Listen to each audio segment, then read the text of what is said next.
नमस्कार, the press Hindi आप देख रहे हैं और मैं हूं आपके साथ पूर्वी।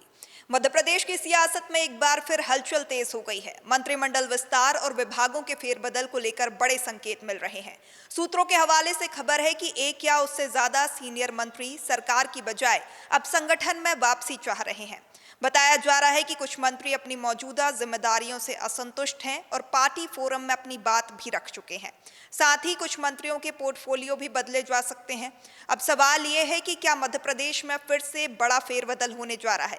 ज्यादा जानकारी के साथ सहयोगी प्रखर मेरे साथ जुड़ रहे हैं, उनसे बातचीत करेंगे।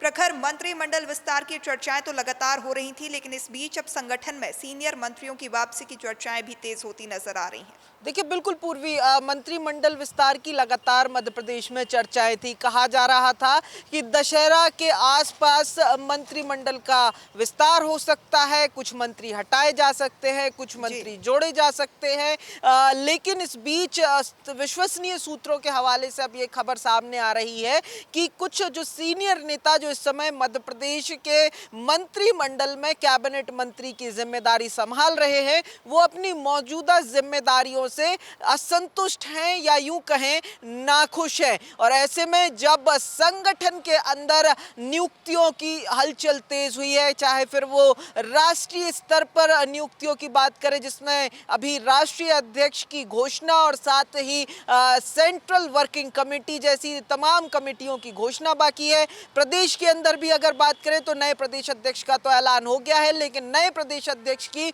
नई टीम का ऐलान नहीं हुआ है। तो ऐसे में ये जो सीनियर मंत्री हैं जो सरकार के अंदर अपने पद से असंतुष्ट है या अपने पद को अपने राजनीतिक कद से कहीं कम आंक रहे हैं, उन्हें अब संगठन की तरफ आस दिखाई दे रहे हैं। वो संगठन की नियुक्तियों में अपने लिए आस गढ़ा कर बैठे हैं। और ऐसे में जब बात मंत्रिमंडल विस्तार की हो ही रही थी तो ऐसे में सोने पर सुहागा ये हुआ कि इन मंत्रियों ने अपने अपने स्तर पर संगठन के फोरम पर अपनी बात रखी है। मुलाकातों का दौर हम लगातार मध्य प्रदेश के नेताओं का देख ही रहे हैं, चाहे वो केंद्रीय नेतृत्व के साथ हो या प्रदेश के नेतृत्व के साथ हो। कई सीनियर मंत्री दिल्ली में अमित शाह तक से मुलाकात कर चुके हैं। वहीं भोपाल की अगर बात करें तो भोपाल के अंदर भी ये मंत्री अलग अलग 1-to-1 चर्चा सीनियर नेताओं से, चाहे वो प्रदेश अध्यक्ष हेमंत खंडेलवाल हो। कौन से वो नाम सामने आ रहे हैं? सीनियर मंत्रियों की तो बात हो रही है, लेकिन सबसे ज्यादा अगर चर्चा करें तो चर्चा में सबसे ज्यादा कौन है और कौन से वो नाम है जो सामने आ रहे हैं?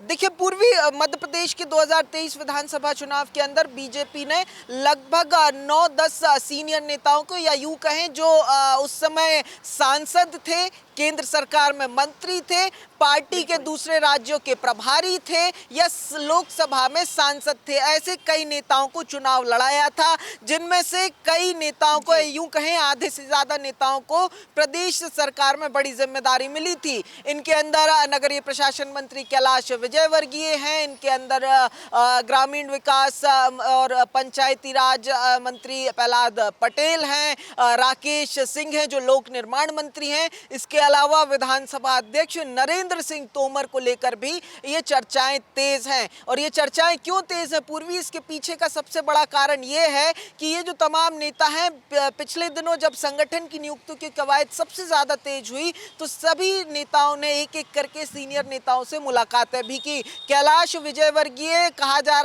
जाता है, या सत्ता के गलियारों में चर्चा है कि कैलाश विजयवर्गीय इन सब में टॉप लिस्ट पर इस समय मौजूद है। और साथ ही कैलाश विजयवर्गीय ने दिल्ली में अमित शाह से भी मुलाकात की थी। ऐसे में ये चर्चाओं का दौर तेज हुआ है कि सबसे ज्यादा अगर किसी के संगठन के अंदर वापसी के गुंजाइश है तो वो कैलाश विजयवर्गीय को लेकर है। हालांकि चाहे प्रहलाद पटेल की बात करें, राकेश सिंह की बात करें या फिर नरेंद्र सिंह तोमर की बात करें, मुख्यमंत्री से लेकर के प्रदेश अध्यक्ष हेमंत खंडेलवाल, यहाँ तक कि BL संतोष और शिव प्रकाश जब भोपाल पहुंचे थे तो इन नेताओं से अलग अलग उन्होंने भी बातें की थी। तो ऐसे में बीजेपी के अंदर प्रदेश राष्ट्रीय अध्यक्ष के बाद जो सबसे ताकतवर नेता होते हैं उनमें से जो 3 नेता हैं उनमें उन नेताओं से इन तमाम सीनियर नेताओं की मुलाकातें हुई हैं, क्योंकि ये नेता बिल्कुल प्रखर, तो ये तो वो नाम हो गए जो लगातार चर्चाओं में हैं,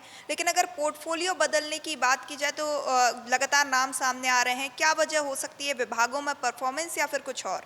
देखिए बिल्कुल पूर्वी मंत्रिमंडल से हटा करके एक चर्चा ये है कि इन सीनियर मंत्रियों में से एक या 2 या ज़्यादा से या कुछ एक नेताओं को संगठन के अंदर एडजस्ट किया जा सकता है, लेकिन ये चर्चा महज ये बिल्कुल गौर करने वाली बात है। ये एक या 2 इक्का दुक्का मंत्रियों को लेकर है। ऐसे में असंतुष्ट और भी नेता हैं, असंतुष्ट और भी मंत्री हैं। ऐसे में रीशफल के दौरान पोर्टफोलियो भी बदले जा सकते हैं। कुछ सीनियर नेताओं को अगर बात करें तो कुछ दूसरे बड़े विभागों की जिम्मेदारियां सौंपी जा सकती हैं। इनमें चर्चा ये भी है कि कुछ जो रिजर्व्ड विभाग हैं उनको लेकर भी जो रीशफलिंग के दौरान चर्चा है कि जो रिजर्व्ड पोर्टफोलियो है उन्हें भी मुख्यमंत्री रिलीज करके किसी सीनियर नेता को दे सकते हैं, केवल संतुष्ट करने के लिए या उनके कद को ध्यान में रखते हुए ये रीशफलिंग के दौरान पोर्टफोलियो मैनेजमेंट भी हो सकता है। हालांकि पूर्वी इसको लेकर क्या होगा क्या नहीं होगा इसकी स्पष्ट तस्वीर या तो संगठन की नियुक्तियों के बाद साफ हो पाएगी या फिर जब कैबिनेट का रीशफल होगा तब हो पाएगी। ये तमाम खबरें इस समय मैं जोर देकर कहना चाहूंगा कि सूत्रों के हवाले से ये खबरें सामने आई हैं, इनको लेकर अपडेट हो सकता है। जो संभावित फेरबदल है, ये जो संभावित फेरबदल है, क्या इसका असर आने वाले चुनावों पर हो सकता है या संगठन की रणनीति पर क्या इसका असर पड़ सकता है? देखिए पूर्वी राजनीति में जो तमाम निर्णय हैं उनका कहीं ना कहीं ना केवल प्रदेश की बल्कि देश की राजनीति में भी कहीं ना कहीं होता है। चाहे फिर हम उसमें बात करें या तो वो राजनीतिक तौर पर किसी दूसरे राज्य में हो सकता है या फिर स्टेट के अंदर कई बार सोशल इंजीनियरिंग के को ध्यान में रखते हुए इस तरीके के फैसले लिए जाते हैं। मौजूदा वक्त की बात करें तो जिस हिसाब से खबर है कि केंद्र की राजनीति में उन नेताओं को जगह मिल सकती है जिन्हें मध्य प्रदेश के 2023 के विधानसभा चुनाव में मध्य प्रदेश में पार्टी को स्ट्रांग करने के लिए लाया गया था, उन्हें वापस से पार्टी संगठन के अंदर या केंद्र की राजनीति में वापस ले जाएगा। तो इसका कहीं ना कहीं असर इस समय जो सबसे नजदीक होने वाले हैं बिहार के विधानसभा चुनाव, उनमें भी कहीं ना कहीं सियासत में देखने को मिल सकता है। क्योंकि जिस तरीके से 2023 में मध्य प्रदेश में एक बीजेपी ने एक एक्सपेरिमेंट किया था सीनियर नेताओं को केंद्र से राज्य की राजनीति में लाने का, कुछ वही चर्चा बिहार को लेकर भी है। बिहार के अंदर भी कई ऐसे नेता हैं जो केंद्र की राजनीति में एक बड़ा कद रखते हैं। उनमें चाहे गिरिराज सिंह की बात करें या दूसरे कुछ और मंत्री हैं, नेता हैं जो सरकार में हैं, कुछ संगठन के अंदर काम कर रहे हैं, उनको बिहार में विधानसभा चुनाव के अंदर भेजने की चर्चा जो है वो तेज हुई है। और ऐसे में अगर मध्य प्रदेश के अंदर ये कदम बीजेपी उठाती है तो कहीं ना कहीं विपक्ष को एक बड़ा मौका बिहार की राजनीति में मिल जाएगा। एक नया मुद्दा, जो तमाम मुद्दे इस समय विपक्ष के हैं उसके बीच में एक और मुद्दा विपक्ष को बीजेपी को घेरने के लिए बिहार में मिल जाएगा। इसी बीच ये अगर इस तरीके से होता है तो चाहे इस समय जो मौजूदा बिहार के मुद्दे हैं उन पर भी एक असर जरूर देखने को मिल सकता है। पूर्वी जी बिल्कुल प्रखर, तो ये संभावित जो फेरबदल है इसको लेकर बीजेपी में क्या हलचल है? क्योंकि लगातार जो है चर्चाएं तेज हैं, तो इस तरीके से जो चर्चाएं चल रही हैं उसका असर बीजेपी में किस तरीके से देखने को मिल रहा है? देखिए बिल्कुल पूर्वी पार्टी के अंदर इन चर्चाओं का असर तो जरूर देखने को मिल रहा है। अगर बात करें बीजेपी के अंदर बीते हफ्ते 2 हफ्ते के अंदर हलचल तेज हुई है तमाम अलग अलग मुद्दों को लेकर।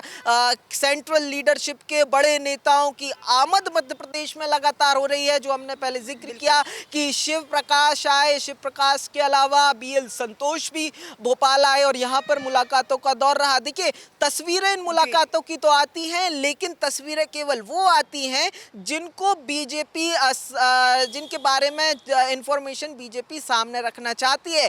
चर्चाओं का दौर तो अब यहाँ तक पहुँच गया है कि खबरें यहाँ तक मिल रही कि सीक्रेट मीटिंगों का भी दौर यहाँ शुरू हो गया है, क्योंकि जो हम तमाम बातें इस समय कर रहे हैं, चाहे वो बिहार के अंदर इन निर्णयों का असर हो या फिर मध्य प्रदेश की बीजेपी की पार्टी के अंदर की राजनीति में इसका असर हो, इन तमाम फैक्टर्स को ध्यान में रखते हुए ये चर्चाओं का दौर तेज है। प्रदेश संगठन हाई कमांड के साथ इन तमाम बातों को लेकर कोऑर्डिनेट कर रहा है। यहाँ तक कि संघ की भी राय ली जा रही है, क्योंकि खबर ये मिल रही है कि कुछ इक्का दुक्का बैठकें जो है वो